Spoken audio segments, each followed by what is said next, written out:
Face au reflux des projets industriels en France, comment le marché des salles propres peut-il retrouver un nouvel élan?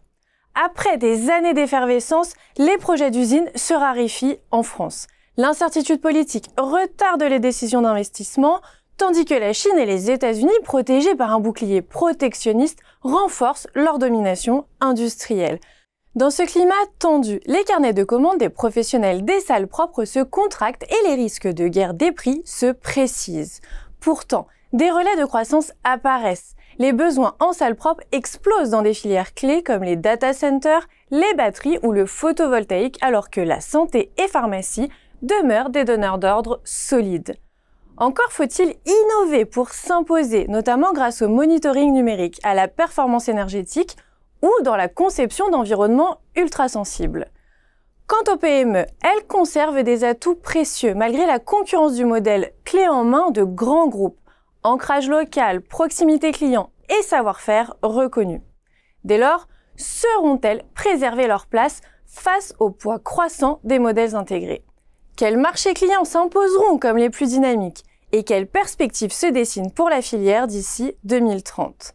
Dans cette nouvelle étude de la collection Focus, les consultants de Xerfi ont analysé les stratégies déployées par les spécialistes des salles propres. Le renforcement du maillage territorial et des capacités de production constitue un premier axe central.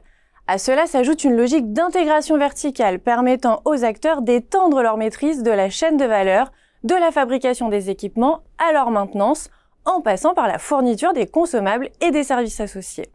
L'innovation occupe également une place majeure, qu'il s'agisse d'outils technologiques comme le robot mobile de MG Instruments, l'unité modulaire d'Initial Clean Rooms, les plateformes numériques d'Elis ou encore les solutions d'optimisation énergétique d'EDF. Par ailleurs, la diversification des marchés ouvre de nouvelles perspectives, par exemple vers les data centers, les batteries, les semi-conducteurs ou l'hydrogène. Enfin, les stratégies d'internationalisation viennent compléter ces axes de développement avec des opérations de croissance externe ciblant des acteurs spécialisés à l'étranger comme le montre l'acquisition par Elis des sociétés OneWay en Malaisie et Bimicron en Belgique. Au-delà de ces décryptages, l'étude analyse les perspectives des 10 principaux marchés clients. Elle dresse également la cartographie complète de plus de 150 acteurs par domaine de spécialité et intègre des prévisions exclusives sur le marché à l'horizon 2030. Pour des informations plus complètes sur cette analyse stratégique, vous pouvez télécharger le document de présentation qui se trouve à côté de la vidéo.